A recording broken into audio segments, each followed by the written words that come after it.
6 maut dalam insiden sebuah helikopter terhempas di Jalan Sungai Lalang, Kampung Pasir Baru kira-kira jam 4.30 petang tadi. Jenazah bekas Menteri Sains, Teknologi dan Inovasi Tan Sri Dr. Jamaluddin Jarjis yang terkorban dalam nahas helikopter di Semenyih semalam selamat dikebumikan di perkarangan makam pahlawan Masjid Negara selepas solat asar. Hari kejadian merupakan hari di mana Datuk Seri Najib meraihkan ramai tetamu kehormat sempurna perkahwinan anak perempuannya. Hari itu bermula dengan gelak ketawa dan gembira. Namun petang hari yang sama, Perdana Menteri itu mendapat khabar duka sebuah helikopter yang membawa menterinya terhempas dan mengorbankan semua penumpangnya. Cerita ini bermula.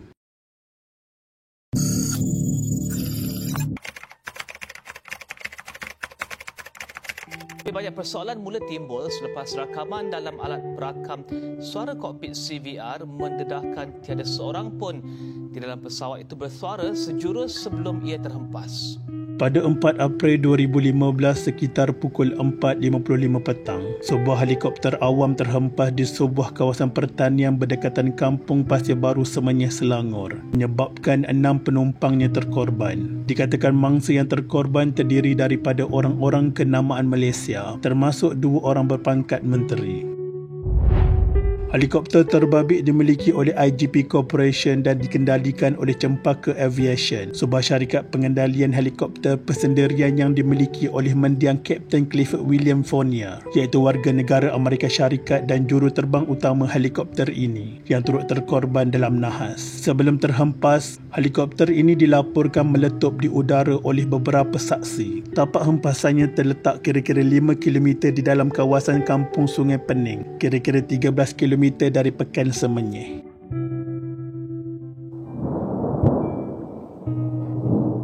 Semua 6 mayat mangsa nahas sudah ditemui dan dibawa ke Hospital Kuala Lumpur HKL. Mayat mangsa terakhir ditemui pada jam 8.15 malam oleh anggota bomber dan penyelamat di bawah bangkai helikopter. Menteri Dalam Negeri Datuk Seri Ahmad Zahid Hamidi menjelaskan bahawa pasukan forensik sedang berusaha mengenal pasti identiti mangsa. Sementara itu, Perdana Menteri Datuk Seri Najib Razak mengesahkan Ahli Parlimen Rompin Tan Sri Jamaluddin Jarjis dan Ketua Setiausaha Sulit beliau Datuk Azlin Alias terkorban dalam nahas helikopter ini. Najib menyifatkan pemergian Jamaluddin dan Azlin yang rapat dengan beliau adalah sebagai satu kehilangan besar kepada negara. Namun, Datuk Seri Najib tidak mendedahkan nama-nama mangsa yang lain dan menyerahkan kepada pihak bertanggungjawab bagi mengumumkannya. Saya tak boleh mengesahkan identiti mangsa-mangsa tragedi ini selagi belum disahkan oleh pihak forensik.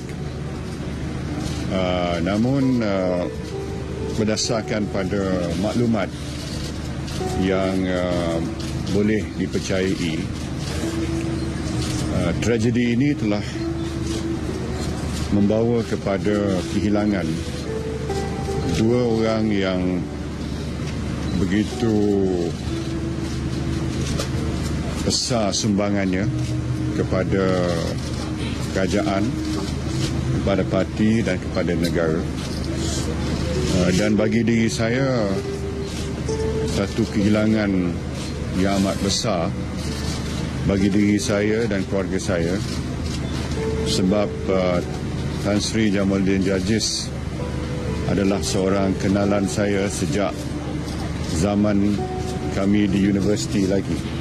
Pada 5 April 2015, Menteri Pengangkutan Datuk Seri Leong Tiong Lai mengumumkan 6 nama mangsa yang terkorban. Mereka ialah Pengerusi Perbadanan Prima Malaysia Datuk Seri Jamaluddin Jarjis, Ketua Setiausaha Sulit Perdana Menteri Datuk Azlin Alias, Ahli Perniagaan Datuk Tan Huat Siang, Pengarah Soal Air Service Merangkap Juruterbang Kapten Clifford Fournier, Pembantu Operasi Aidana Bazeva dan Pengawal Peribadi Jamaluddin Sarjan Razak Kanseran. Satu pasukan khas ditubuhkan bagi menyiasat punca helikopter ini terhempas. Pasukan khas ini akan membuat tinjauan di lokasi kejadian termasuk mengambil rakaman kokpit dalam helikopter untuk siasatan lanjut. Pada 14 April 2015, data daripada alat perakam suara kokpit CVR menunjukkan wanita yang dikenal pasti sebagai teman kepada juruterbang helikopter malang itu turut terlibat dalam mengendalikan pesawat itu. Pasukan penyiasat menemui maklumat baharu itu yang mengaitkan peranan Adina Bazeva. Tidak menjadi kesalahan untuk Fornia membawa teman dalam penerbangan itu atau duduk di sebelahnya. Namun, data menunjukkan Adana telah terlibat secara aktif dalam operasi pesawat. Adana juga dilaporkan telah berada di Malaysia sejak 2010 lagi dan merupakan seorang bekas pelajar Sunway University. Sepanjang berada di negara ini, wanita yang berusia 25 tahun itu juga pernah menjalani pengajian di beberapa institusi pendidikan termasuk di Universiti Ling Kok Wing dan Kolej Segi Kuala Lumpur. Menurut laporan akhbar berbahasa Inggeris NHT yang memetik sumber, dipetik sebagai berkata, hanya rakaman pernafasan dikesan di detik-detik terakhir sebelum ia terhempas. Laporan itu mendakwa, situasi itu mungkin disebabkan pelbagai faktor, antaranya keresuan. Menurut sumber akhbar berkenaan, data CVR turut mendedahkan Adana Bazeva yang duduk di kerusi pembantu juruterbang terlibat secara langsung mengendalikan helikopter berkenaan.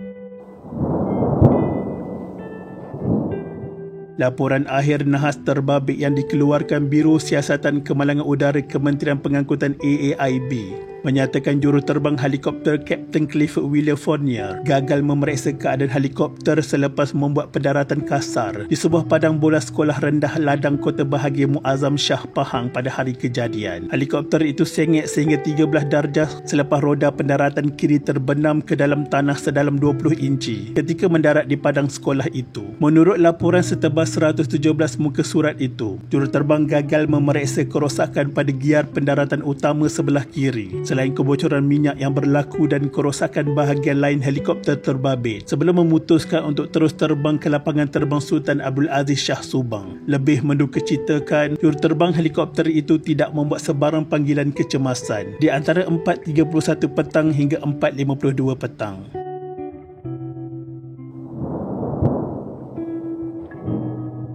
Pada 29 Ogos 2018, Ibu Allahyarham Tan Sri Dr. Jamaluddin Jarjis memfailkan permohonan untuk mendapatkan sijil faraid ke atas harta pusaka bilik arwah anaknya itu yang dianggarkan bernilai lebih 2 bilion ringgit di Mahkamah Tinggi Syariah. Antara harta yang perlu dimasukkan ke dalam senarai untuk difaraidkan adalah lebih 20 hartanah di Malaysia, Amerika Syarikat dan Mekah serta syarikat milik Jamaluddin.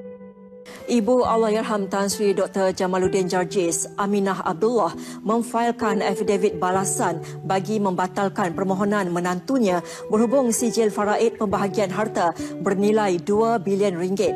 Dalam sebutan pengurusan kes di Mahkamah Tinggi Syariah Kuala Lumpur hari ini, Aminah turut memfailkan pembelaan berkaitan tuntutan harta sepencarian. Pada 3 Mei 2023, usaha mencapai status penyelesaian berhubung harta sepencarian Allahyarham Tan Sri Jamaluddin Jarjis masih belum mencapai kata putus. Sebenarnya apa yang Malaysians faham tentang kes ni is an oversimplification. Nenek saman cucu-cucu dia untuk harta pusaka dan ada kemungkinan disebabkan arwah meninggal secara mengejut dalam helikopter crash tu. There may be some assets yang dia tak sempat pun nak uruskan. So the second question is, dia saman cucu dia untuk apa? Actually, everybody is suing everybody. Nenek saman cucu sebab nenek cakap sepatutnya saham dikira sebagai harta pusaka. Balu pula saman nenek dengan anak-anak dia sebab dia mengatakan yang saham itu sepatutnya termasuk dalam harta sepencarian juga. Ajal maut sudah ketentuan yang pasti. Tiada siapa pun tahu di mana ajalnya akan menjemputnya dan semestinya tidaklah dilewatkan atau dicepatkan walaupun sesaat. Hanya amal yang menjadi bekal, segala harta berbilion ringgit ditinggalkan untuk menjadi rebutan. Semoga Allahyarham Tan Sri Jamaluddin Jarjis dan Allahyarham Datuk Azlin Alias diampunkan segala dosa mereka dan ditempatkan dalam kalangan orang-orang yang beriman. Al-Fatihah.